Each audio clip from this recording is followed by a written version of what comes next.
Apa kabar? Ya, baik Ibu Mar. Begini Bu Desi, sebelum saya melaksanakan observasi ke kelas, namun sebelumnya saya ingin bertanya terkait dengan apa yang akan diobservasi nanti terkait dengan materi, kemudian tujuan pembelajaran, area pengembangan yang akan Bu Desi gunakan di dalam kelas.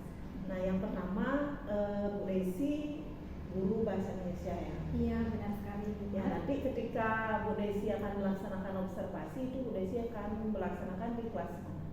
Untuk observasi nanti saya karena kebetulan pada hari ini ya saya ada jadwal di kelas 7C, jadi saya akan melakukan observasi di kelas 7C.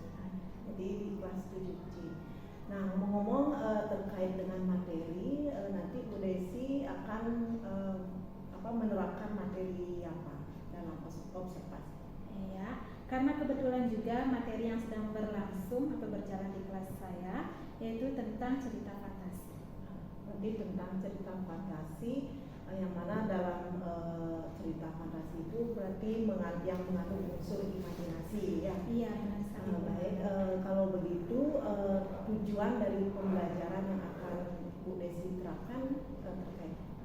Ya, terkait dengan tujuan pembelajaran pada hari ini itu di mana siswa diharapkan mampu mengidentifikasi unsur intrinsik cerita fantasi baik yang didengar maupun yang dibaca, terhadap cerita yang didengar maupun yang dibaca. Berarti tujuan pembelajaran siswa itu diharapkan dapat mengidentifikasi unsur intrinsik yang ada di dalam teks cerita fantasi.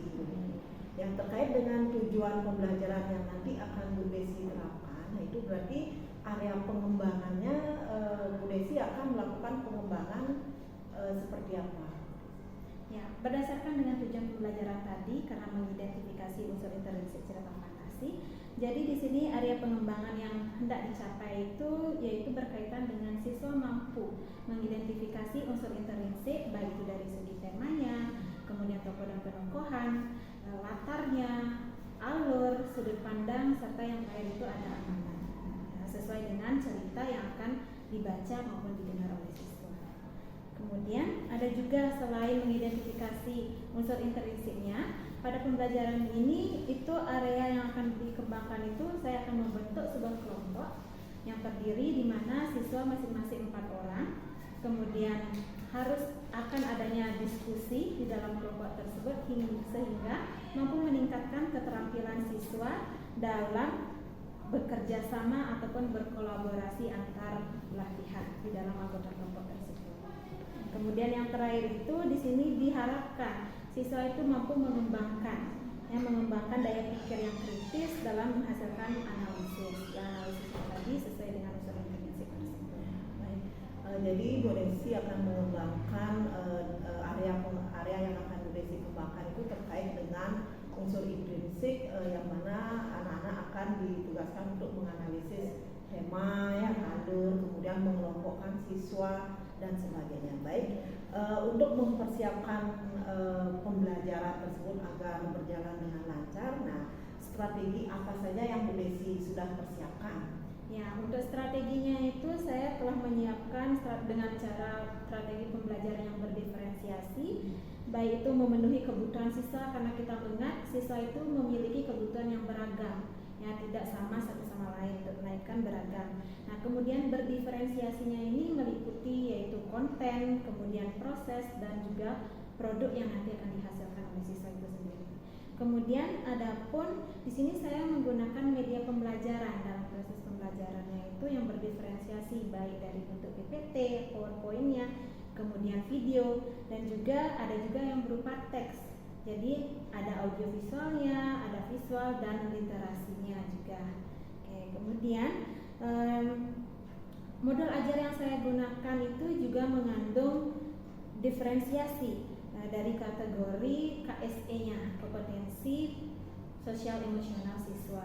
Kemudian yang terakhir saya juga menyisipkan sebuah ice breaking dalam bentuk game yang dimana gamenya itu menggunakan word wall yang berkaitan juga dengan materi pembelajaran. Saya mengajak anak-anak bermain dengan word wall dan dikaitkan dengan materi pembelajaran yaitu unsur intrinsiknya. Dan di awal pembelajaran saya juga menyisipkan ice breaking berupa nyanyian di mana anak-anak bisa berkonsentrasi, di mana juga agar anak-anak saya menanyakan kepada anak-anak kesiapan mereka untuk belajar mengikuti pembelajaran. Dan itu juga berkaitan dengan KSE, keterampilan sosial emosional. Ya, luar biasa, sangat kompleks sekali persiapannya ya Bu Desi. Baik Bu Desi, sebentar pada saat observasi saya akan melihat bagaimana Bu Desi menerapkan apa yang sudah Bu Desi persiapkan. Nah, jika ada nanti catatan dan sebagainya, itu nanti akan saya catat langsung dan akan saya sampaikan ke Bu Desi. Iya, terima kasih Bu Ma. Baik, terima kasih Bu Desi. Selamat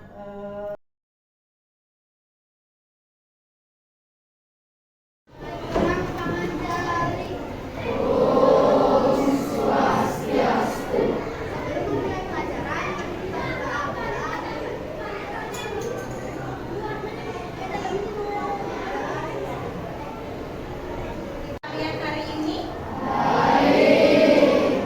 Ada yang merasa sedih? Ada yang merasa mengantuk? Sudah siap untuk belajar? Sebelum kita mulai, bukan absen terlebih dahulu. Siapa saja yang sudah hadir hari ini? Ada yang masih ingat di sini apa itu cerita fantasi? Oke, silakan laksana. Ya, cerita fantasi adalah cerita yang bersifat khayalan. Benar sekali. Tepuk tangan untuk Richard. Pelajaran kita yaitu peserta didik mampu menganalisis unsur intrinsik cerita fantasi Timun Emas dan Buto Hijau. Oke.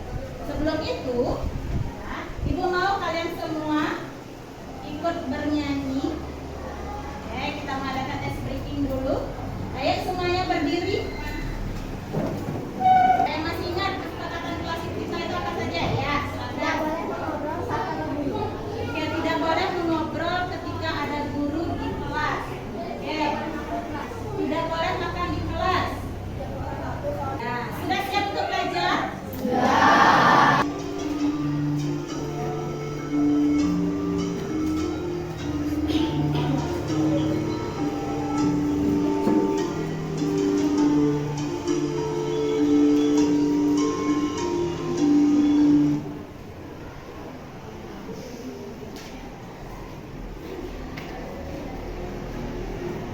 Ada yang menemani.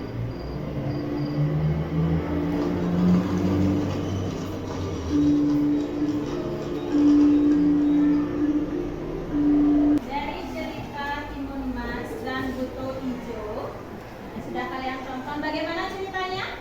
Menarik apa tidak? Seru? Oke, siapa di sini yang mau menceritakan kembali cerita Timun Emas dan Buto Hijau dengan gaya pembahasannya sendiri? Silakan, Denisa. Cerita yang saya dengar adalah Timun Mas dan Buto. Suatu hari di Pulau Jawa terdapat seorang nenek bernama Mbok Sini. Dia ingin sekali mempunyai anak. Dan pada saat itu dia pergi ke gua untuk menemui Buto Hijau. Di sana ia meminta Buto Hijau untuk memiliki anak. Dan Buto Hijau memberikan sebuah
Siapa di sini yang bisa menyimpulkan?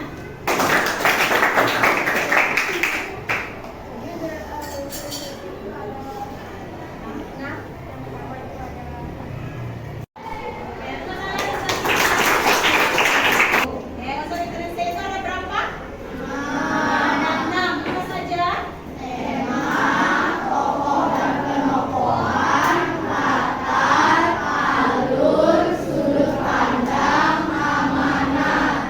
Ya, benar sekali. Nah, kenapa bahagia ketika menonton video? Seru, jadi tidak terlalu membosankan kalau hanya membaca teksnya saja. Apakah sudah cukup menyenangkan atau perlu ada yang diperbaiki? Ya, Laksana? Sudah sangat menyenangkan. Baik, terima kasih. Tepuk tangan sekali lagi. Hari ini kita sudah menyelesaikan tujuan pembelajaran kita, yaitu kita didik mampu menganalisis unsur intrinsik cerita fantasi. Kemudian pada pertemuan selanjutnya kita akan membahas materi terkait bagaimana cara untuk menulis cerita fantasi yang sederhana. Ketua kelas berdiri.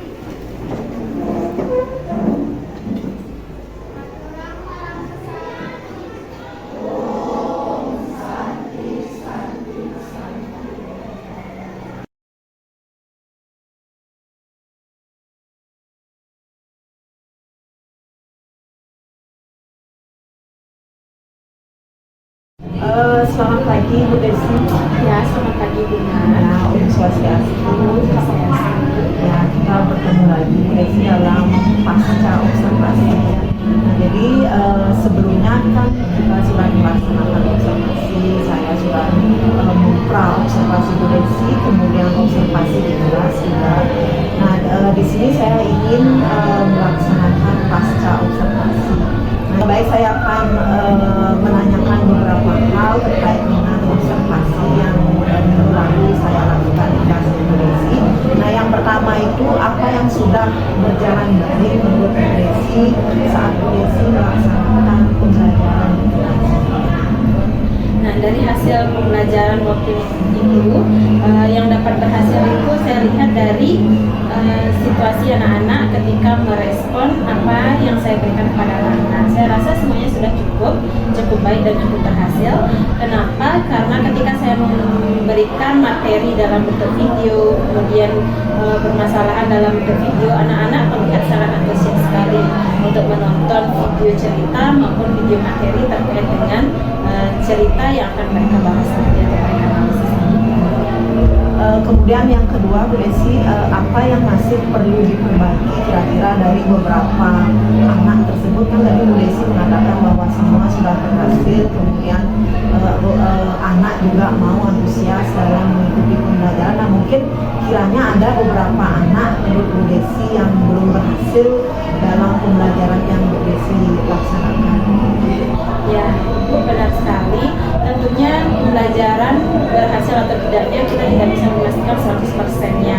Kalau saya lihat secara menyeluruh pembelajaran memang berhasil, namun ada juga beberapa siswa Ibu yang kurang aktif karena di sini ketika pembelajaran saya, terutama ketika kegiatan intinya yaitu siswa untuk menganalisis unsur intrinsik cerita fantasi berdasarkan dengan video cerita yang mereka nonton, saya membentuk anak dalam bentuk kelompok kecil. Nah, dalam kelompok tersebut terdapat 5 sampai dengan 4 orang. 4 sampai dengan 5 orang yang terdapat di dalam kelompok tersebut. Nah, ketika saya perhatikan selama proses diskusi tersebut, ternyata di dalam satu kelompok itu ada juga beberapa siswa yang tidak aktif atau bisa kita bilang kurang antusias. Nah, ketika saya telusuri, saya perhatikan kegiatan diskusi anak-anak, saya pandu, ternyata dari 5 siswa ada sekitaran 2 atau 1 orang yang kurang antusias. Temannya sibuk mencari atau menganalisis ceritanya, unsur intrinsiknya, yang lagi satunya fokus dengan dirinya sendiri. Entah itu dia menggambar atau malah melakukan hal-hal lain. Misal juga ada yang mengganggu temannya, mengajak temannya berbicara padahal temannya sedang asik mengerjakan tugasnya, mengerjakan aktivitas. Ya, betul itu tadi saya pun juga mengamati seperti itu, ada 1-2 orang anak yang agak sulit berbaur dengan kelompoknya ya. Nah, kemudian pada saat presentasi juga saya amati juga ada beberapa di antara mereka yang masih malu ya berbicara di depannya. Baik Bu Desi, untuk pertanyaan terakhir, apa yang akan Ibu Desi lakukan untuk menindaklanjuti jika ditemukan lagi hal seperti itu, misalnya yang seperti Bu Desi bilang tadi, beberapa anak itu tidak mau ikut antusias dalam pembelajaran. Apa yang akan Bu Desi? Kedepannya saya ingin mencoba pertama pendekatan terlebih dahulu kepada siswa tersebut, menanyakan apa yang terjadi dengan dia, apa yang mengganjal di dalam pikirannya maupun hatinya, kenapa bisa mereka tidak bisa ikut berpartisipasi dalam kelompok. Padahal tujuan utama membentuk kelompok itu agar anak-anak itu merata berdiskusi, belajar, sehingga juga bisa menanyakan secara langsung. Mungkin ada anak yang secara fair-fairan berani bertanya kepada gurunya, ada juga anak yang kurang berani bertanya kepada gurunya. Oleh sebab itu, saya bentuklah mereka dalam bentuk kelompok kecil. Nah, namun setelah diselidiki, setelah saya perhatikan, ternyata masih juga ada siswa yang kurang aktif. Di sini ke depannya saya akan melakukan pendekatan seperti tadi yang saya bilang. Kemudian saya juga akan memberikan motivasi secara berkala kepada anak tersebut. Setiap apa yang ia lakukan akan saya usahakan memberikan motivasi. Kemudian kerjasama juga dengan anggota kelompoknya atau dengan siswa-siswa yang ada di dalam kelompok itu, dalam kelompok anak tersebut, dan meminta bantuan juga kepada anak-anak yang ada di dalam kelompok itu agar mau menjadi tutor sebaya, mengarahkan temannya yang kurang antusias untuk mengajak dia agar dia mau ikut berpartisipasi dalam kelompoknya. Sekecil apapun nanti usaha yang dia lakukan si anak ini, saya harapkan dan saya akan berikan pengarahan kepada temannya yang lain untuk memberikan apresiasi kepada temannya tersebut. Sekecil apapun tingkah laku atau perilaku yang dia lakukan yang bersifat positif. Mungkin seperti itu hal yang bisa saya lakukan. Ya, baik sekali itu Bu Desi. Jadi kita harus tetap, meskipun anak tersebut sedikit motivasinya, tapi kita selalu berusaha ya untuk membuat anak tersebut terus termotivasi. Ya, baik sekali Bu Desi. Semoga nanti apa yang Bu Desi harapkan, jadi anak bisa semakin termotivasi, kemudian belajarnya juga bagus dan juga malu-malu lagi ya. Iya, saya harapnya juga seperti itu Bu Mat. Semoga nanti ke depannya anak-anak juga bisa lebih antusias lagi dalam belajar. Terima kasih Bu Desi.